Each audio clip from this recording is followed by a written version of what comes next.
Hi friends, welcome to Hello Kitchen. இன்னைக்கு பாத்தீங்கன்னா நம்ம Lankan dry baby prawn sambal எப்படி செய்யறதுன்னு பார்க்க போறோம்.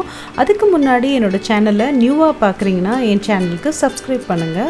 அதே மாதிரி கீழ ஒரு bell icon இருக்கும். அந்த bell icon-ஐ கிளிக் பண்ணீங்கன்னா நான் ரெகுலரா போஸ்ட் பண்ற வீடியோஸ் உங்களுக்கு நோட்டிஃபிகேஷனுக்கு வரும். அதே மாதிரி என்னோட வீடியோக்கு லைக் கொடுங்க. யூசுவலா சம்பல்னாலே ஸ்ரீலங்கனோட ஸ்பெஷல் தான்.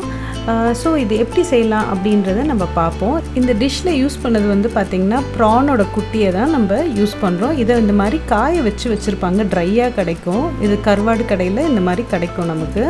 இதை வந்து நான் வாஷ் பண்ணி எடுத்திருக்கேன்.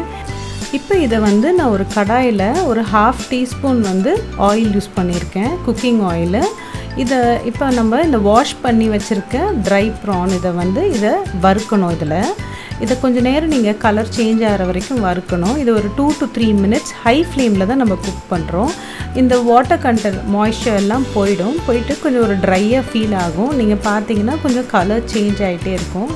இதை கண்டிப்பாக நீங்கள் வந்து மிக்ஸ் பண்ணிகிட்டே இருக்கணும். இப்போ கொஞ்சம் ஃப்ளேம் வந்து ஸ்லோ பண்ணிவிட்டு கார்லிக் வந்து 2 நம்பர் ஆட் பண்ணிக்கோங்க. இதை ஆட் பண்ணிவிட்டு இதையும் கூட நல்லா வறுத்துருங்க. இப்போ பார்த்தீங்கன்னா இந்த கலர் சேஞ்ச் ஆகிடுச்சு. இப்போ இந்த டைமில் இதை நம்ம ஸ்டவ்வை ஆஃப் பண்ணிடலாம். இப்போ நம்ம அரைக்கிறதுக்கு என்ன அப்படின்றத பார்த்துப்போனா, ரெட் சில்லி வந்து நான் ஒரு 6 நம்பர் எடுத்திருக்கேன். காரத்துக்கு ஏற்ற மாதிரி காரம் வேணும்னா நீங்கள் எக்ஸ்ட்ரா எடுத்துக்கலாம். இப்போ இதை கொஞ்சம் அரைச்சி எடுக்க போகிறேன். தண்ணி எதுவும் நான் ஆட் பண்ணல. இதை அரைச்சா இந்த மாதிரி இருக்கும். இதை நம்ம என்ன பண்ணணும்னா கொஞ்சம் மிக்ஸ் பண்ணி விட்டுறணும். மிக்ஸ் பண்ணிவிட்டு என்ன பண்ணணுன்னா, நான் வந்து தேங்காய் வந்து எடுத்திருக்கேன், 150 grams எடுத்திருக்கேன். இதை வந்து நான் தோல் அந்த ப்ரௌன் கலரை எடுத்துட்டேன். வெறும் ஒயிட் தேங்காவை எடுத்து நான் யூஸ் பண்ணுறேன். இதை வந்து கூட நம்ம மிக்சியில் திருப்பி போட்டு லைட்டாக குறைன்னு நம்ம அரைச்சி எடுத்துக்கணும். இப்போ பார்த்திங்கன்னா இதை நான் அரைச்சிட்டேன். இதை அரைச்ச அப்புறம் பார்த்திங்கன்னா இது இந்த மாதிரி குறைன்னு இருக்கும். இந்த மாதிரி இருக்கணும். ரொம்ப பேஸ்ட்டாக அரைக்கிற மாதிரி நீங்கள் அரைக்காதீங்க. இந்த மாதிரி இருக்கும்போது, ஏன்னா நம்ம 2-3 வாட்டி அரைக்கிறனால, இப்போ இது கூட வந்து பார்த்திங்கன்னா இந்த ட்ரை ப்ரானையும் நான் ஆட் பண்ணுறேன்.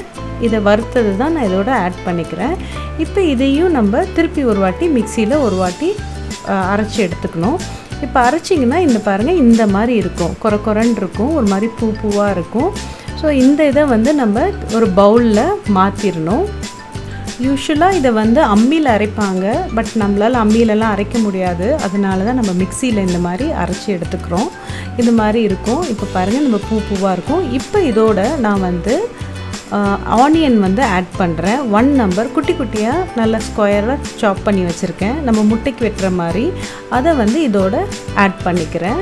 இப்போ இது கூட வந்து பார்த்திங்கன்னா நான் லெமன் ஆட் பண்ண போகிறேன். லெமன் வந்து பார்த்திங்கன்னா உங்களுக்கு புளிப்பு வேணும் அப்படின்னா நீங்கள் 1 லெமன் ஆட் பண்ணலாம். பட் நான் வந்து இப்போ ஒரு 1/2 லெமன் தான் ஆட் பண்ணுறேன்.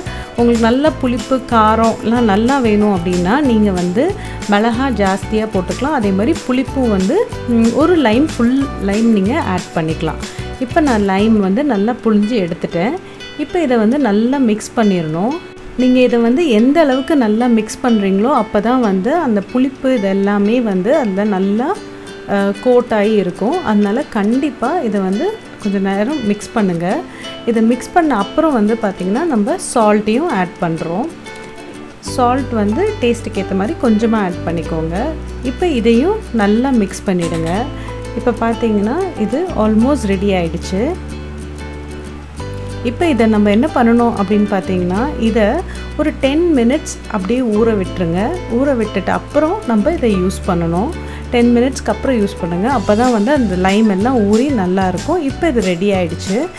இந்த டிஷ் வந்து பார்த்திங்கன்னா ரொட்டி, நான், சப்பாத்தி இந்த மாதிரி வெரைட்டிக்கு இது ரொம்ப டேஸ்ட்டாக இருக்கும். இது ரொம்ப டிஃப்ரெண்ட்டாக இருக்கும். கண்டிப்பாக இதை லைக் பண்ணுவீங்க. இது நீங்கள் செஞ்சு பார்த்துட்டு உங்களோட கமெண்ட்ஸை நீங்கள் ஷேர் பண்ணுங்கள். உங்களுக்கு என்னோடய எல்லோ கிச்சன் சேனல் பிடிச்சிருந்தா லைக் பண்ணுங்கள், ஷேர் பண்ணுங்கள், சப்ஸ்கிரைப் பண்ணுங்கள். மறக்காமல் கீழே இருக்க பெல் ஐக்கானை கிளிக் பண்ணுங்கள். தேங்க்யூ.